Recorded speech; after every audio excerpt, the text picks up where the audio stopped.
উত্তরবঙ্গে প্রাকৃতিক বিপর্যয় হলো, বন্যা হলো, গিয়েছিলাম আমরা আমাদের সংগঠনের পক্ষ থেকে।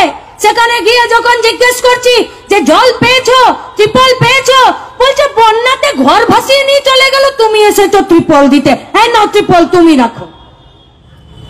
কি চাই তোমার? চিড়ে মুড়ি গুড় বাতাসা জল কিচ্ছু চাই না। কি চাই? বাঁধটা শক্ত করে মেরামত করে দাও। নমস্কার বন্ধুরা, আশা করব সকলে ভালো আছেন। আপনারা দেখছেন আজকের রাজনীতি। আপনাদের কাছে একটাই অনুরোধ থাকবে, যারা প্রথমবার দেখছেন আমাদের চ্যানেলটি সাবস্ক্রাইব করবেন, আমাদের পাশে থাকবেন। আজকের ভিডিওটা পুরোটা দেখবেন। মীনাক্ষী মুখার্জির একটা বক্তব্য আপনাদেরকে শোনাবো। বিজেপির নেতারা তো বক্তব্য রাখে, এবং এই মীনাক্ষী মুখার্জির বক্তব্য শুনুন। কিভাবে তৃণমূলের বিরোধিতা করতে হয়, কিভাবে তৃণমূলের এই দুর্নীতি নিয়ে কথা বলতে হয়, মানুষের সামনে এক্সপোজ করতে হয়, সেটা এই মীনাক্ষী বা বাম নেতাদের কাছে শিখতে হবে বিজেপিকে। বিরোধী দলে রয়েছে, আর বিরোধী দলে থেকে সত্যিই কি তৃণমূলের বিরোধিতা করছে, নাকি ক্ষমতায় আসার প্ল্যান তৈরি করছে, ক্ষমতায় এসে আবার তৃণমূলের মতো করবে? মীনাক্ষী মুখার্জি যে কথাগুলো বলেছেন আপনাদেরকে শোনাবো। শুনুন মীনাক্ষী মুখার্জি কি বলেছেন। প্রশাসন, মানুষ, নাগরিক, সমাজ, সভ্যতার উপরে গুন্ডা রাজ প্রধান হয়ে যায়, সেই সমাজে এই কথা বলে যে বেশি কথা বলো না, আর্জিকর করে দেব। আর আমরা তাদেরকে বলতে চাইছি, যারা সরকারে থেকে রাজ্যের মুখ্যমন্ত্রী মমতা ব্যানার্জি যারা কথা বলেছিল যে আমরা গুন্ডা কন্ট্রোল করি, আজকে এটা প্রমাণ হয়ে গেল গুন্ডা আপনাদেরকে কন্ট্রোল করে। আপনারা আর গুন্ডা কন্ট্রোল করেন না। আবাস যোজনার ঘর রাজনৈতিক আনুগত্যে পাওয়া যাবে, পৌরসভার মাস্টার রোলের কাজ রাজনৈতিক আনুগত্যে পাওয়া যাবে, রাস্তায় টোটো নামবে, অটো নামবে, আত্মীয় তৃণমূলের পার্টি অফিস, আর সেখান থেকে শোরুম পর্যন্ত টোটোওয়ালাদের নলি কেটে নিচ্ছে আর পয়সা চাইছে এরা।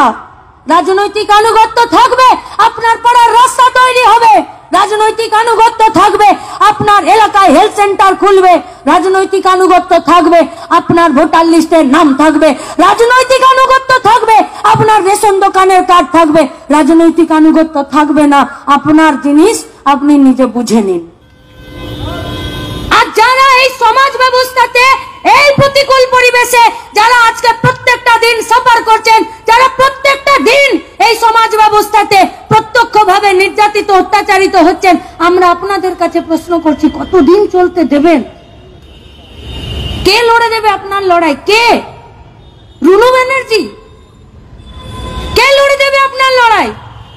যশোধরা বাগচি, আত্রেয়ী গুহ, সোমা দাসেরা? কে লড়ে দেবে আপনার লড়াই? সন্দেশখালী, দেগঙ্গা, ওই আমাদের বিধাননগরের এক কমরেড ওই পাশে বসে আছে, তারা? কে লড়ে দেবে আপনার লড়াই? তামান্নার মা, কে লড়ে দেবে আপনার লড়াই? আনিসের বাবা, মহিদুলের মা, সুদীপ্তর দিদি, কে লড়ে দেবে আপনার লড়াই? আপনার লড়াই আপনাকেই লড়তে হবে। আপনার মাথায় ছাতা ধরার জন্য অন্য কেউ আসবে না।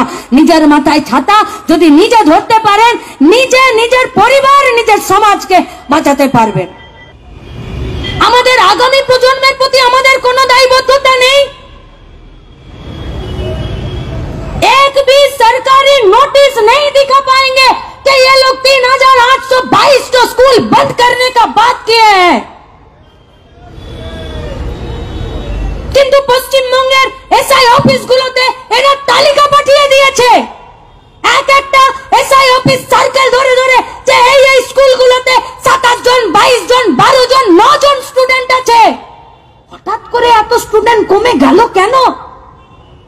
প্রাইমারিতে 500টার বেশি স্কুলে একটা বাচ্চা নেই, আপার প্রাইমারিতে 400টার বেশি স্কুলে একটাও বাচ্চা নেই। সেই গাঁয়ের, সেই পাড়ার, সেই বস্তির, সেই এলাকার বাচ্চাগুলো কোথায়? সবাই তো বাবার পয়সা দিয়ে শিক্ষা কিনতে যেতে পারছে না প্রাইভেট ইংলিশ মিডিয়াম স্কুলগুলোতে, তাহলে বাচ্চাগুলো কোথায়?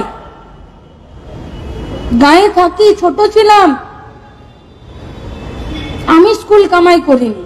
আজকাল তো রাজনীতিতে কিছু কথা বলাই মুশকিল।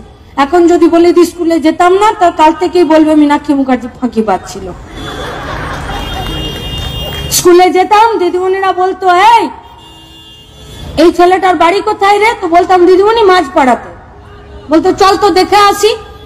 স্কুল থেকে বেরিয়ে দিদিমণিরা আমাদেরকে হাতে ধরে নিয়ে গিয়ে মাঝপাড়াতে ওই ছেলেটা, যে ছেলেটা 7 দিন স্কুলে যায়নি, তার মা যখন কলতলাতে কাপড় কাচ্ছে, দিদিমণি দাঁড়িয়ে থেকে তার মায়ের সাথে কথা বলছে যে তোমার ছেলেটা 7 দিন ধরে স্কুল যায়নি, কি ব্যাপার বলো তো। আজকে স্কুলের দিদিমণিদেরকে মাস্টারমশাইদের চাল বিলি করতে হবে, আলু বিলি করতে হবে, SIR এর ফর্ম ফিল আপ করতে হবে, আদমশুমারির গণনা করতে হবে, কার বাচ্চার কি হয়েছে, কার গরুতে কি বাচ্চা দিয়েছে, কার দোকানে কটা আলু পচেছে, সব কাজ করতে হবে। কি করতে হবে না? বাচ্চাদেরকে পড়াতে হবে না। কারা স্কুলে আসছে না দেখার দরকার নেই। আর সেই সমস্ত স্কুলে আজকে শ্রেণীকক্ষগুলো, আজকে ক্লাসরুমগুলো, আজকে বাচ্চারা যাচ্ছে না। পাড়াতে কান পাতলে শোনা যায় ছেলেমেয়েগুলো পড়তে যাচ্ছে না। কোথায় যাচ্ছে? পাশের ইট ভাটাতে বালি বয়ে দিতে, পাশের ইট ভাটাতে মাটি বয়ে দিতে যাচ্ছে। কোথায় যাচ্ছে? ও পাড়াতে একটা ছোট জঙ্গলের মতন খুব সুন্দর জায়গা আছে, সেখানে রিল বানাচ্ছে। কোথায় যাচ্ছে? পরিযায়ী শ্রমিক হয়ে বাপের হাত ধরে চলে যাচ্ছে। কোথায় যাচ্ছে? ও পাড়াতে জন খাটতে গেছে। কোথায় যাচ্ছে? ওদের বাগান বাড়িটা পরিষ্কার করে দিতে যাচ্ছে। কি রে, স্কুল যাচ্ছিস কিনা? স্কুল যাই তো, কবে যাস? যেদিনকে টাকা পাওয়া যায়, যেদিনকে মিড ডে মিলের খাবার পাওয়া যায়, যেদিনকে একটু ভালো মন্দ পাওয়া যায়, সেদিনকে নাম খাতাতে আছে। কেউ আসে না বাড়িতে, না কেউ আসে না। কেন যাচ্ছিস না? মায়ের কাছে যাওয়া হলো, কি গো বাচ্চাটাকে স্কুলে পাঠাচ্ছ না? পাঠাও। আর কি হবে স্কুলে পাঠিয়ে? কেন? আরে ও পাড়ার ছেলেটা সুইসাইড করে নিয়েছে, পড়াশোনা করলো, চাকরি পায়নি। আর ও পাড়ার ছেলেটা চাকরি পেয়েছিল, চাকরিও গেল, টাকা ফেরত দিতে হয়েছে সরকারকে, সুইসাইড করে নিয়েছে। আর ওর বিয়ে হয়েছিল, বউ ডিভোর্স দিয়ে চলে গেছে। বামফ্রন্টের সরকার ছিল, দেবলীনাদি বলেছে। কেন বলবো না বামফ্রন্টের সরকারের কথা? কেন বলবো না? শুধুমাত্র বামপন্থী রাজনীতি করি বলে না, শুধুমাত্র এই বামপন্থী রাজনৈতিক দলের কর্মী হিসাবে না, শুধুমাত্র বামপন্থী সংগঠনের একজন কর্মী হিসাবে না। এই সমাজের গ্রাফকে তুলেছিল বামপন্থীরা, এই সমাজের গ্রাফকে তুলেছিল গণতন্ত্র প্রিয় মানুষেরা, এই সমাজের গ্রাফকে তুলেছিল প্রগতিশীল মানুষেরা। প্রতি 5 কিলোমিটারে স্কুল, কলেজ, হেলথ সেন্টার। এবছর এসএসসি দিচ্ছে, পাচ্ছে না। বুক বেঁধে ছেলেপুলেরা, আমরা আমাদের বন্ধুরা ফিরে এসেছিলাম যে ঠিক আছে এবছর হয়নি, আগের বছর যাব। এক পেটা খেয়েছে, হাত পেটা খেয়েছে, লম্ফবাতিতে কেরোসিন তেলে পড়িয়েছে। কিন্তু বাপ বলেছে ছেলেটাকে একটু ভালো করে পড়িয়ে দাও, বুঝলে সামনের বছর চাকরি পেয়ে গেলে লম্ফবাতির জায়গায় 2টো বাল্ব জ্বলবে ঘরে।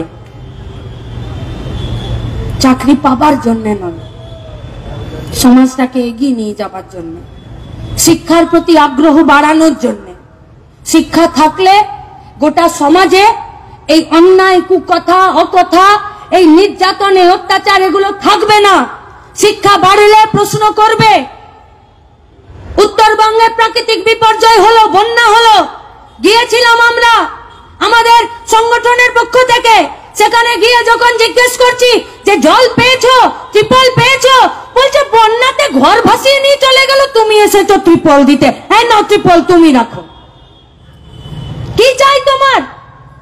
চিড়ে, মুড়ি, গুড়, বাতাসা, জল কিচ্ছু চাই না। কি চাই? বাঁধটা শক্ত করে মেরামত করে দাও, বাঁধটা উঁচু করে বেঁধে দাও। কি চাই তোমাদের? দিদিমণি গেছিল 5 লাখ টাকা নিয়ে, যারা মরেছে, যাদের ডেড বডি খুঁজে পাওয়া গেছে তাদেরকে দেবার জন্য। একটা পরিবারের 3 জন মরে গেছে, বয়স্ক ঠাকুমা বাড়ির দাওয়াতে বসে আছে। কেন না তার থেকে ছোট বাচ্চাটার, তার ডেড বডি পাওয়া যায়নি। তার কাছে গিয়ে যখন জানানো হলো যে কি হবে, টাকা পেয়েছেন, বললো রাখ তোর টাকা, সন্ধ্যা হলে চোখে দেখতে পাই না। ওই ছোট নাতিটাই ছিল, বাথরুমে নিয়ে যেত, সেইটা মরে গেছে। আমার অসহায় জীবনে 5 লাখ টাকা কাজ আসবে না। হ্যাঁ, সেটা একটি নির্দিষ্ট পরিমাণ সাহায্য, কিন্তু যে পরিবেশের জন্য গোটা উত্তরে প্রতিটা বছর হাওড়াতে, প্রতিটা বছর হুগলিতে, প্রতিটা বছর মেদিনীপুরে, প্রতিটা বছর আমাদের এই 24 পরগনার এই যে বঙ্গোপসাগর, এই যে সাগরের পারে যে জায়গাগুলো আছে, সেইগুলোতে যে প্রাকৃতিক বিপর্যয়গুলো আসে, সেইগুলোর থেকে পার্মানেন্টলি এবং স্থায়ীভাবে বাঁচানোর জন্য সরকারের প্রকল্প কি আছে? কি আছে? গোটা রাজ্যের মানুষ আজকে রাস্তায় দাঁড়িয়ে বুনিয়াদী প্রশ্ন করছে।